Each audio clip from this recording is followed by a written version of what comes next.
Hillary Clinton 4.0? We'll talk about it in Middle America.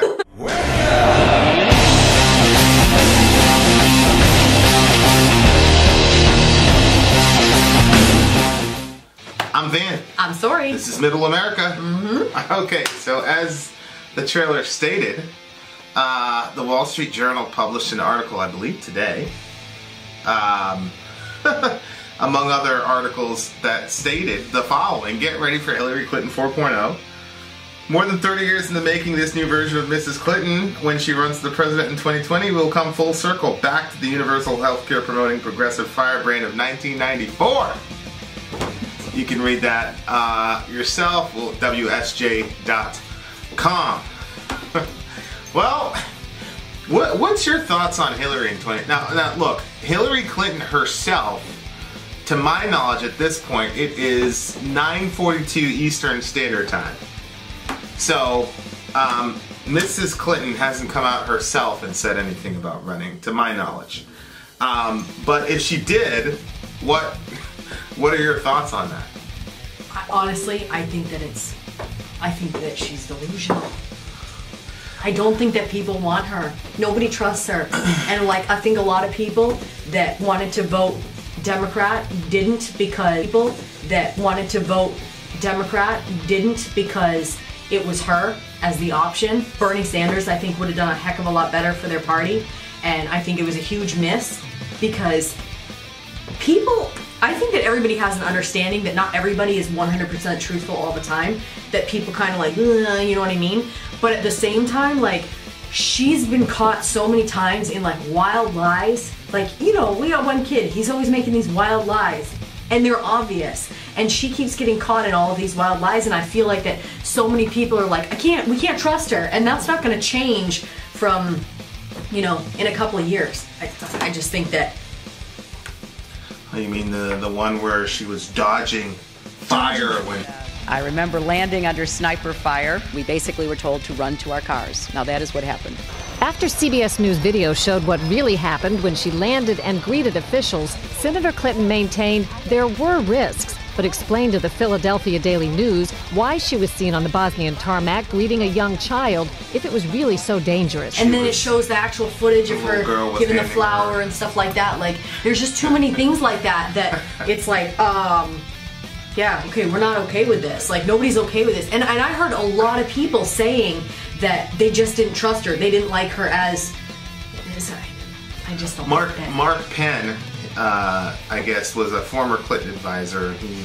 He wrote an op-ed for the Wall Street Journal. It's the one I just quoted. And he says that Hillary's not going to let a little thing like two stunning defeats stand in the way of her claim to the White House. Her claim? Yeah. Well, Hillary's always kind of had this sort of, like, she's owed the White House. She's owed being the first female president. Now, I will say, and I said this to you before, during all the debates, that she was the most knowledgeable, sharpest thinking, quickest thinking debater there. Yep. The problem is that, you know, there is the perception, and then after the elections and everything happened, that the DNC colluded with Hillary and basically stole the election from Bernie Sanders. Here's the thing, I'm a right-leaning, even though this is Middle America, we try to take the middle road. We're right-leaning, we're conservative. But we were both prepared to suspend that to vote for Bernie Sanders. Yeah, no, it's true.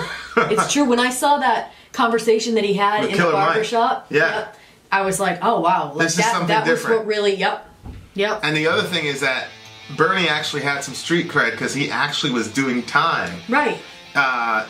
During the civil rights struggle. Right. He actually did time for doing sit-ins and stuff. Yep. Meanwhile, Hillary, so this is happening in the 60s and 70s with Bernie. Yeah. You want to speak about progressive. Meanwhile, in the 90s, Hillary was calling black folk like me super predators. So I was willing to suspend my conservatism to go for Bernie, and plus Bernie had more, his healthcare angle was a lot more compassionate and in my mind closer to Christianity than what was going on the right. And then this is a narrative, I don't know how true it is, but she stole the election from Bernie. Well,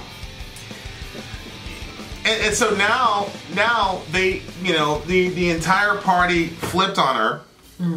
The entire party jumped on her after she lost. How is this possible? And you almost kind of, she got set up in two of the most, like, unlikely, terrible circumstances. One was Obama, which, you know, Obama was a buzzsaw. Nobody was going to beat him. He was just too young. Yep. Very accessible for a black person. Not very. He didn't put off any of the. He was accessible to the white vote, and he was just way too charismatic.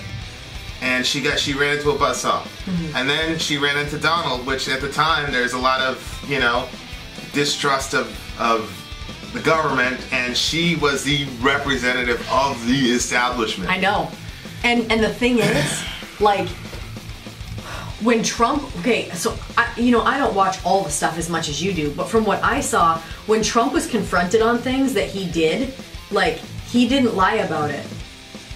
Right. So. No, I didn't pay my taxes. I found a way around it. Right, and so that makes people feel like, oh, okay, well, I mean, you shouldn't have done that. Yeah. But I'm glad you told us the truth. It kind of makes people feel a little bit more. Jump? Right, that's the part. That's the one I was thinking of. I was pretty sure he didn't, you know, try to skirt around that. It was just. No, he said it was locker room talk. Yep. Instead of saying, I never said such a thing, and then the tape comes out. You know what I'm saying? Like, yeah. But, you know, it just too many times with Hillary. It's just. You know, and she did so much. And the other thing, too, is with the whole, like, Me Too movement and all of the stuff that's going on with, like, sexual stuff.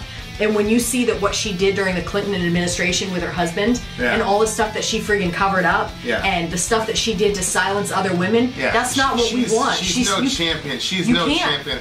Well, I mean, even recently they asked her about Monica and Bill, and she said, no, that wasn't sexual assault because it was consensual.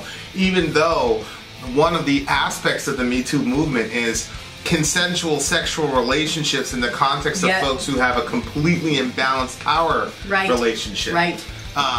So that was completely contrary to that form of orthodoxy. But what's she gonna do? She, you know, during what we saw last week, Beto O'Rourke went up against Ted Cruz in Texas, and it's really a David versus Goliath situation, and he lost. Yeah.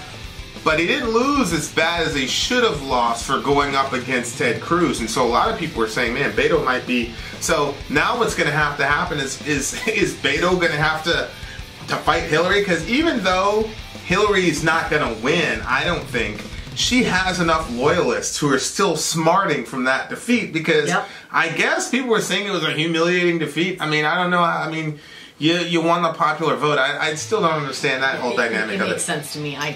You're not one that gets humiliated. Like, to lose to Donald Trump. She won the popular vote? Doesn't matter. You lost to Donald Trump, man. Like, nobody thought. You watch all those videos. There's no way in the world I'll leave my shirt. Your pigs are gonna fly. People are saying all these things that Donald Trump was never going to get in. Never going to get in. And then all of a sudden, lo and behold, he gets in. And so for somebody like Hillary, who has, you know, you said she presented herself well with the, you know, the topics that she was arguing and the different stuff like that, well, fine. But when you go up against somebody who's grabbing by the pussy, Trump, and you lose to him, then she should take a step back and say why, instead of like trying to make it, oh, the Russians and the this and the that. Yeah, that to me was always sort of like the main thing to me, where I'm like, Trump is going to win again, because the lack of awareness, the self-awareness on the Democratic side as to why they lost was astounding. Yeah. It was the Russians. It was like, had nothing to do with you. Voters like me, voters like me, who would have voted for the DNC. Yeah. Who would have voted on your guys' side. Oh, I know. But you took the only candidate that I would even countenance. Right. Right. I mean, you had a Republican Party that ran a Never Trump campaign in the midst of a general election. Never happened before. And you still lost. Right. And you really want to blame that on the Russians. You know, it's just this lack of understanding and lack of awareness and lack of self-awareness. And I think that Hillary probably, she's probably delusional enough to think that she still owed the hammer that breaks the glass ceiling for women, you know? And I don't know. I think Beto right now, I mean, it's way too early to tell, but Beto is supposed to be the front runner. Yeah. He's supposed to be kind of young, energetic, that type of thing, different ideas, and he's going to have to go up against Hillary, and then, you know, all the misogynistic undertones, all that's going to be there. I mean, shoot, they were blaming, Hillary's crew was blaming Bernie Sanders supporters for being misogynistic. Bernie Sanders! This is like everybody's grandfather. Like, isn't Bernie Sanders like one of the few people that you trust around, like, you know, like you know, your own daughter? But he and his crew were misogynistic. So what do you think they're going to do to Beto? So they're going to weaken Beto by the time he has to go up against Trump, basically. Like, I just think it's a terrible, terrible idea. Yeah. But it's born in the context of a lot of delusion, I think. Yep. I don't know what Hillary is actually going to do. This was just written by one of her former aides, you know, and so he's making that point.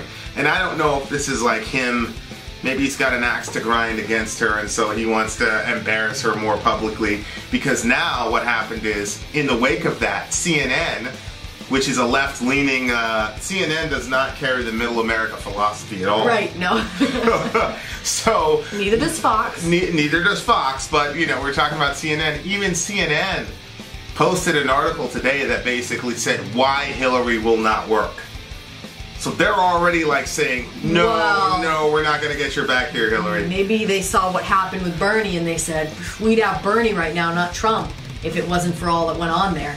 Well, so let's just cut this down right now, so that doesn't happen again. Right. They're sending it out there like, we are not going to get your back, no, Mrs. Clinton. You're going to have to do that yourself if you want to. Yeah. If you want to do that. Yeah. The left wing media establishment has moved on from her. That's what that article means. And so, you know, last year, this time, you know, they were saying stuff like, I mean, the last election cycle, they were already crowning her the you know, whatever. So, this is clear. This is clear. Like, we're in a situation. Hillary is not going to get any support from CNN. That's for sure. So anyway, let us know what Kellyanne Conway. Let me read this. Kellyanne Conway says, "Dear God, please, yes." She retweeted and said, "Please," basically saying, "Please, Hillary, please run." That's never a good sign when your opposing party is begging you to run. I just don't think it'll. No. I just don't think it'll happen. I think her time, her political career is actually done. What do you think?